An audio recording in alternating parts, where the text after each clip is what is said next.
The boardroom whispers had been growing for weeks. Catherine Collins, the newly appointed CEO of Nexus Technologies, couldn't ignore them any longer. Jack Miller, the night janitor, a quiet single father who kept to himself, had been spotted accessing restricted areas after hours. Security footage showed him lingering at executive computers, entering the R&D wing when he thought no one was watching. With a major product launch approaching and competitors circling, Catherine couldn't risk a potential data breach. Tonight, she would follow him herself. What she discovered would not only change her opinion of Jack Miller, it would transform her entire company. Watch the full story to understand why sometimes the quietest person makes the biggest impact and why a successful CEO decided to change her entire company because of one janitor. Miller, 42, moved with practiced efficiency through the gleaming hallways of Nexus Technologies. His weathered hands pushed a cleaning cart methodically, eyes downcast but observant. 4 years at Nexus had taught him which executives left coffee rings, which developers worked latest, which security guards could be trusted. His worn blue uniform hung slightly loose on his frame. Once athletic, now lean from years of stretching every dollar to provide for Emma, his 8-year-old daughter. The cleaning staff adored Jack. He took the worst shifts without complaint, covered for sick colleagues, and somehow remembered everyone's birthdays with simple handwritten notes. Yet to management he remained invisible, just another interchangeable service worker maintaining their pristine corporate environment. Catherine Collins, 35, was everything Jack was not in the corporate hierarchy. Striking with piercing green eyes that missed nothing, she had rocketed through the ranks at Nexus with brilliant market strategies and ruthless efficiency. As a single mother to 10-year-old Nathan, she understood sacrifice, but her Harvard MBA and executive wardrobe created a gulf between her world and Jack's. After her bitter divorce from a cheating husband, Catherine had built walls around herself, trusting spreadsheets more than people. Appointed CEO 6 months ago, she ruled Nexus with intimidating competence and guarded suspicion. Neither realized how completely their worlds were about to collide. Catherine first noticed the pattern during a late-night review of security protocols. The new CFO had mentioned finding his computer moved slightly one morning when Catherine requested footage from the past month. A pattern emerged. Jack Miller accessing areas beyond his clearance level using computers after hours, sometimes placing what appeared to be storage devices into ports. "This is the third time this week," she murmured, squinting at the grainy footage of Jack entering the server room at 11:43 p.m., well after his shift supposedly ended. He emerged 40 minutes later, slipping something into his pocket. The next morning, Catherine called in her head of security, Marcus Reynolds. "What do we know about this janitor?" she asked, sliding Jack's employee file across her desk. Marcus shrugged. "Miller, quiet guy. Reliable, been here about 4 years. No complaints. That's it. The man with access to our entire building at night, and that's all we know." Catherine's voice took on the edge that made executives wooze. The file was thin. Jack Miller, 42, previous employment various, no college listed, single father, emergency contact Mrs. Elaine Miller, his mother, perfect attendance record, minimum wage plus standard benefits. Nothing that explained why a janitor needed access to high-security areas or executive computers. That afternoon, Catherine noticed Jack polishing the glass walls of the conference room while her executive team debated quarterly projections. His reflection watched the presentation momentarily before moving on. Had he been reading the confidential numbers displayed on the screen? "We have a major product launch in 3 weeks, she reminded Marcus later. "If any of that proprietary technology leaks, want me to terminate him? We could do it quietly." Catherine considered this. Something didn't add up. Jack had been at Nexus for years. Why start industrial espionage now? And if he was stealing data, why be so obvious about it? "Not yet. I want to know what he's doing first, who he's working for." That Friday, Catherine cancelled her dinner plans and stayed late, changing into casual clothes kept for gym emergencies. When Jack's shift ended at 10 p.m., she followed him to the parking lot, maintaining distance as his battered Honda Civic pulled out. The car headed away from the affluent neighborhoods surrounding Nexus into progressively working-class areas. Catherine kept 3 cars between them, heart racing. Was he meeting contacts, selling Nexus's intellectual property? After 20 minutes, Jack parked outside a run-down community center. The faded sign read Westside Community Resource Center. Jack retrieved a worn backpack from his trunk and walked inside. Catherine waited 5 minutes before following. Through a window, she could see Jack setting up laptops in what appeared to be a classroom. Children began filing in, mostly teenagers, some younger from visibly diverse backgrounds. Jack greeted each by name, helping them settle at workstations. Confused, Catherine slipped inside, lingering in the hallway. She could hear Jack's voice, warm and authoritative in a way she'd never heard at Nexus. Remember what we discussed about algorithm efficiency? Today, we're putting that into practice. Let's build something that actually helps people. Catherine peered around the doorframe. Jack stood before a whiteboard, diagramming what appeared to be a complex software flowchart. The teenagers watched with rapt attention as his confident hands mapped connections between modules. Hands that hours earlier had been emptying trash bins at Nexus. Mr. Miller. A girl with bright eyes raised her hand. Could we use this same approach for the community resource database? Excellent question, Lucia. That's exactly the kind of application I had in mind. Catherine watched, dumbfounded as Jack led the class through what she recognized as advanced systems architecture. College-level material at minimum.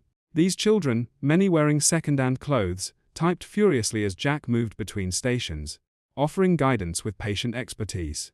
After class, she followed Jack to another room where younger children waited. From her hiding spot, Catherine watched as he distributed refurbished laptops to wide-eyed recipients. These are yours to keep, she heard him explain to a boy no older than 10. I've installed educational software and basic programming tools. The password is your birthday, just like we practiced. The boy hugged the laptop to his chest like a treasure. When Jack finally emerged from the center 3 hours later, Catherine ducked behind a column. She watched him load empty containers back into his car. The same containers she'd seen him carrying out of Nexus. Not stolen technology, but donated equipment.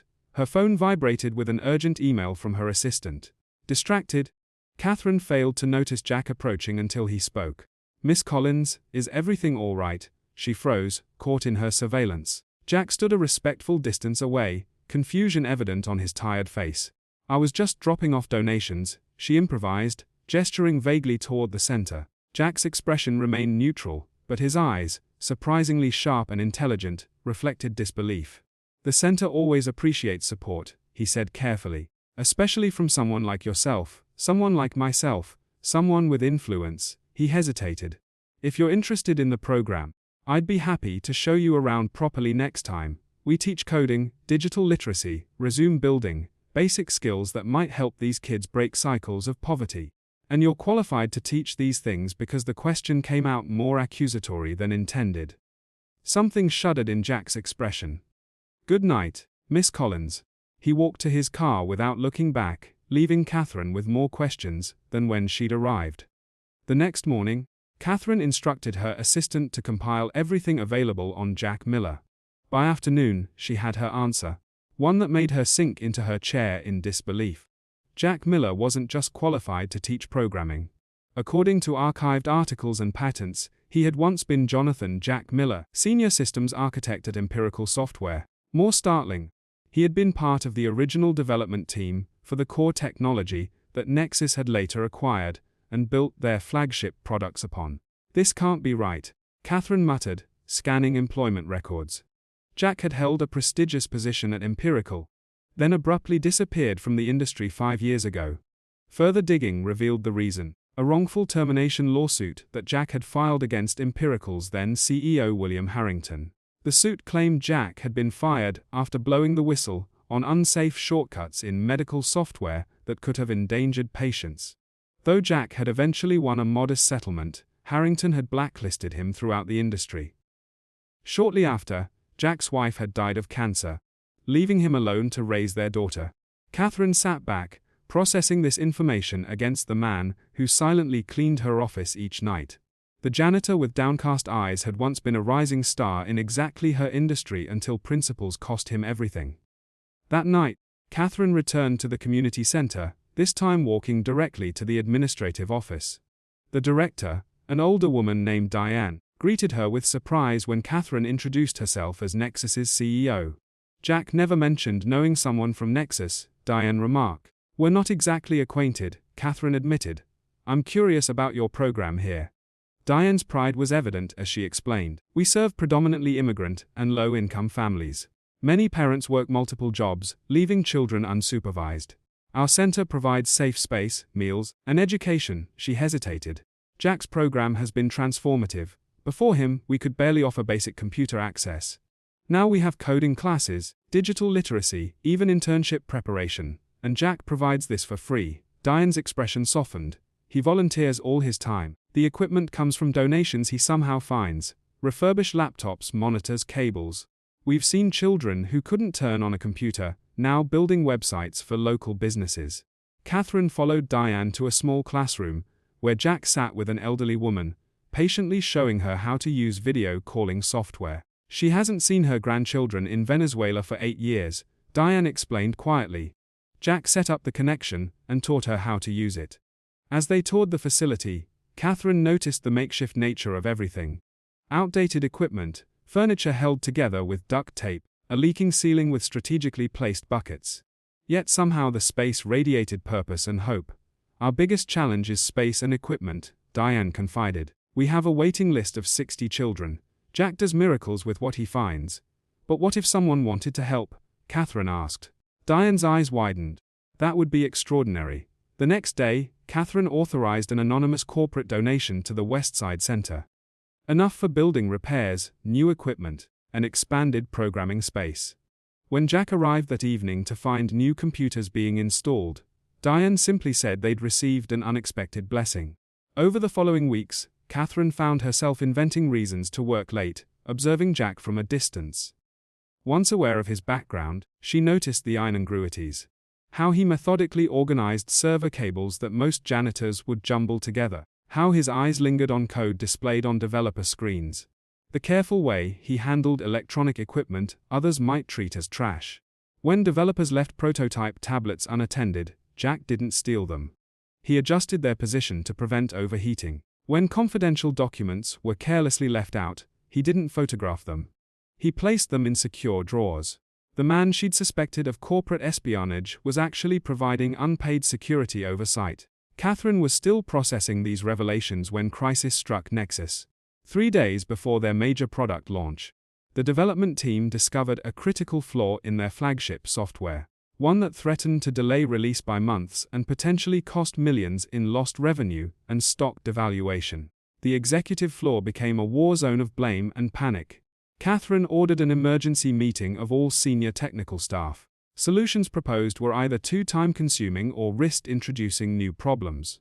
As the meeting descended into finger-pointing, Catherine noticed Jack quietly cleaning the adjacent conference room, his reflection in the glass showing an expression of concerned concentration.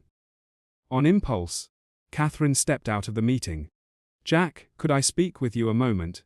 He followed her to a quiet corner, maintaining a respectful distance. You were part of the original empirical team that developed our core framework, she stated without preamble. Jack's expression revealed nothing. You've been researching me. Yes. Catherine met his gaze directly. We have a critical system failure in the integration layer. Given your background, I wonder if you might have insights.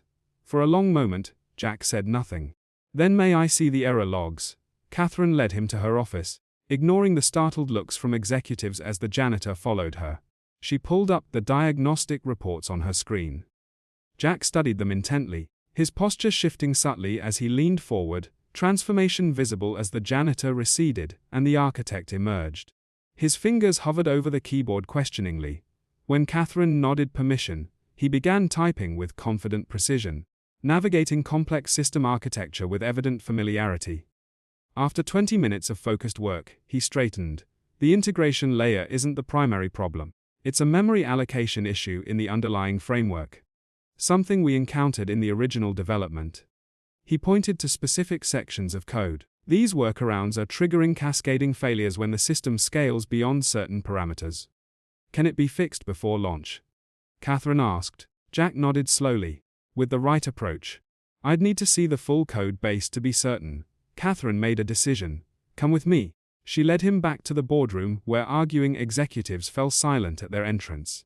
Without preamble, Catherine announced. This is Jack Miller. He was senior systems architect on the original framework and has identified our problem. For the next 48 hours, he'll be consulting with our development team. The CTO's incredulous. The janitor hung in the stunned silence, Catherine fixed him with a level stare. Mr. Miller was implementing advanced systems architecture while you were still learning basic syntax. Thomas, I suggest you listen carefully to what he has to say. 46 hours later, Nexus launched its product on schedule. The critical flaw had been not only fixed, but improved upon, with Jack's solution creating unexpected efficiencies that enhanced overall performance. The stock price jumped 12% by closing bell. In the aftermath, Catherine called an all-hands meeting. The entire company, from executives to maintenance staff, gathered in the main atrium. Jack stood uncertainly at the back, still in his janitor's uniform. Nex faced potential disaster this week. Catherine began. Our success today isn't just about avoiding failure. It's about recognizing value where we failed to see it. She gestured for Jack to join her on the platform. After a moment's hesitation, he complied, discomfort evident in his rigid posture. Many of you know Jack as the man who keeps our facilities running. What you don't know is that Jack Miller was once at the forefront of the technology that made Nexus possible. She proceeded to outline Jack's contributions to the industry and the ethical stand that had cost him his career. While we've been stepping over him to reach our offices, we've been ignorant of the expertise literally cleaning up after us. Catherine turned to face Jack directly. On behalf of Nexus, I offer both apology and opportunity. We would be honored to have you rejoin the technical leadership team, effective immediately. Murmurs rippled through the crowd. Jack's expression remained carefully neutral, though something flickered in his eyes. That's very generous, Miss Collins, he replied, voice steady. But I'm afraid I must decline. Catherine hadn't anticipated refusal. Before she could respond, Jack continued. 5 years ago, I made a choice between professional advancement and ethical responsibility. That choice cost me my career, but preserved something more valuable. His voice gained confidence as he spoke. In losing that world, I found another. The children and families I work with at Westside Center need advocates and mentors, more than this company needs another systems architect. Catherine recovered quickly. Then I propose an alternative. Nexus will establish a technology access initiative with the Westside Center as our flagship partner. We'll provide equipment, curriculum development, and internship pathways. Most importantly, we need a director of community technology outreach to lead this initiative. She extended her hand. The position is yours if you want it. The atrium erupted in applause. Something remarkable happened to Jack's face. A genuine smile transformed his features, erasing years of careful guardedness. This, he said, taking her hand, is an offer I'd be honored to accept. The transformation began immediately. Jack continued his evening classes at Westside, now with Nexus's full corporate backing. Catherine visited regularly, initially to monitor the investment, then increasingly because she found herself drawn to the sense energy and purpose. On one such evening, she arrived to find Jack teaching Emma and a group of children, including her own son, Nathan. She hadn't planned this intersection of their personal lives, but watching Nathan engaged in learning, his eyes alight with the same passion she'd once felt for technology, before executive pressures dulled it, Catherine felt something rigid within herself begin to soften. Jack approached as class ended, his demeanor more relaxed in this environment than at Nexus. Nathan has a real aptitude for spatial reasoning, he offered. He solved a 3-dimensional modeling challenge most adults struggle with. Who hasn't shown much interest in my work before, Catherine admitted, watching her son helping younger children pack up their materials. Perhaps because corporate software lacks dinosaurs and spaceships, Jack suggested with unexpected humor. Catherine found herself laughing, a genuine sound that surprised them both. Fair point. As weeks passed, the initiative expanded. Nexus employees began volunteering their expertise. Former center students returned as mentors. Jack's quiet leadership style, so different from Catherine's directive approach, proved remarkably effective at building community engagement. What began as professional respect between CEO and janitor turned director evolved into something more complex. They were both single parents wounded by loss, both driven by principles beneath protective shells. In Jack's dedicated care for others, Catherine recognized a strength different from misdeed, but equal to her own ambition. In her determined efficiency, Jack found complementary purpose to his patient nurturing. The breaking point came during budget reviews, when Catherine defended the initiative against board members questioning its ROI. The Technology Access Initiative isn't charity, she stated firmly. It's strategic investment in future talent and community goodwill. Our quarterly engagement metrics show 32% improvement in brand perception. More importantly, we've already identified 17 exceptional students for our internship pipeline. Amendable, the CFO acknowledged, but the resources allocated seem disproportionate to immediate returns. Jack Miller created our core architecture. Then we relegated him to cleaning floors because the industry blacklisted him for ethical conduct. Catherine responded sharply. How many other brilliant minds are we missing because they lack opportunity, not ability? This initiative corrects institutional blindness while building competitive advantage. After securing continued funding, Catherine found Jack waiting outside the boardroom. "You didn't have to fight so hard for us," he said quietly. "Yes, I did." Their eyes held for a moment longer than professionally necessary. At weekend, their children's play date became dinner at Catherine's home, then lingered into evening conversation after the children fell asleep watching movies. Somewhere between discussing curriculum development and sharing stories of single parenthood, personal barriers began dissolving. "Why did you follow me that night?" Jack finally asked. "You could have just fired me for unauthorized computer use." Catherine considered her answer carefully. "Something didn't fit. The careful way you worked, I needed to understand before judging." "A rare quality," Jack observed. "Most people find judgment more convenient than understanding." "I've been on the receiving end of convenient judgments too often to trust them," she admitted. Their conversation continued past midnight, two guarded individuals cautiously recognizing reflection in each other. 6 months after Jack's appointment, the Westside Center hosted a formal opening of its expanded facilities. The Jack Miller Technology Lab plaque had been Catherine's surprise, overriding his protests about recognition. The classroom, once cramped and makeshift, now featured state-of-the-art equipment, comfortable learning spaces, and walls adorned with student projects. More significant were the faces, children from the community alongside Nexus executives, neighborhood parents beside software engineers, all united in celebrating something built together. As Catherine prepared to address the gathering, she caught sight of Jack kneeling beside a young boy struggling with a coding problem. The patient attention he showed, the same focus whether helping a child or solving million-dollar technical problems, crystallized everything that had changed at Nexus under their unusual partnership. "When I became CEO," Catherine began her speech, "I measured success through market share and profit margins.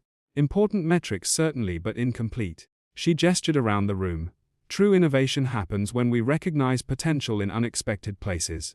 When we value contribution over credentials. When we understand that talent doesn't always arrive in expected packages." Jack stood quietly at the back, uncomfortable with attention, but visibly moved by the transformed space and opportunities it represented. This initiative began because one person refused to abandon principles or community, even when it cost him everything professionally, Catherine continued.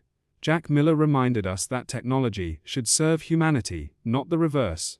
In doing so, he's helped Nexus rediscover its purpose beyond profit." The Sense first graduates, now Nexus interns, presented Jack with a handmade plaque. Unlike the company's corporate recognition, this one read simply, "For the man who saw what we could become before we knew ourselves." Later, as the celebration continued, Catherine found Jack standing alone, watching their children playing programming games with other students. Having second thoughts about refusing that senior architect position, she asked, joining him. Jack shook his head. "None whatsoever." He nodded toward where Emma was helping Nathan debug his game. "Some architectures matter more than software." Catherine found herself reaching for his hand, a gesture that would have been unimaginable months earlier. "Nexus was building all the wrong things before you arrived. You were the one brave enough to change direction." He countered. "Perhaps we needed each other to see clearly." Her fingers tightened briefly around his. "I'm still learning to value what can't be quantified in quarterly reports." Jack's smile reached his eyes, a transformation still new enough to seem remarkable. "And I'm learning that sometimes influence can amplify impact, rather than corrupt it." As evening fell, families gradually departed until only core staff remained. Catherine watched Jack help maintenance workers, his former colleagues, organize the cleanup. Still fundamentally the same humble man, despite his restored professional standing, Nathan approached, interrupting her thoughts. "Mom, can Emma come for another coding sleepover this weekend?" Mr. Miller said. "It's okay if you agree." Catherine smiled at her son's enthusiasm. "I think that could be arranged." As they prepared to leave, Jack secured the new facility with care born of years protecting what mattered with limited resources. At the entrance, he paused before a newly installed wooden sign bearing the Sense expanded name. Westside Technology and Community Development Center, built for second chances. "Your idea?" he asked, recognizing Catherine's influence. "Some concepts deserve recognition." Their eyes met with shared understanding of second chances, professional and personal. Emma and Nathan raced ahead to the parking lot, their friendship uncomplicated by the adult's complex history. Catherine and Jack followed more slowly, their professional partnership evolving into something neither had sought, but both increasingly welcome. The board approved regional expansion. Catherine mentioned 5 new centers within 2 years. "We'll need someone overseeing the broader initiative." She glanced at him, someone who understands both the technology and the human element. Jack considered this ambitious necessary. Catherine countered, "Technology access remains the greatest predictor of economic mobility. What you've built here deserves multiplication." They reached their cars parked side by side, her luxury sedan and his practical Honda containing children already planning their weekend project. "I'll consider it," Jack promised. "If you'll consider something in return, which is joining us for the Wilderness STEM camping trip next month. The children learn environmental monitoring technology. Parents learn to survive without email for 48 hours. Catherine laughed, the unguarded sound still new between them. "Terrifying, growth requires discomfort," Jack reminded her, echoing her own words from a recent strategy meeting. As they prepared to drive their separate ways for now, Catherine reflected on how completely her understanding had been transformed. 6 months ago, she'd followed a janitor suspecting corporate espionage. Tonight, she was following his lead into community impact she'd never imagined for her company or herself. "Catherine," Jack called as she opened her car door. When she turned, his expression held the quiet certainty that had first drawn her attention. "Some of the parents are organizing a community dinner next weekend. Nothing formal. You and Nathan would be welcome." The invitation hung between them. Professional collaboration edging toward personal connection. "What'd like that?" she answered simply as they drove away in opposite directions. Her to the executive neighborhood, him to his modest apartment. Catherine caught a final glimpse of the center in her rear view mirror. The building stood transformed, just like the company, just like their understanding of value and purpose. What began with suspicion had become partnership. What started as corporate initiative was becoming community, and something that had begun as professional respect was becoming. Catherine smiled to herself, comfortable with leaving that particular development unfinished for now. Some architectures needed time to reveal their full design. Behind her, the Sense new sign caught the last light of day.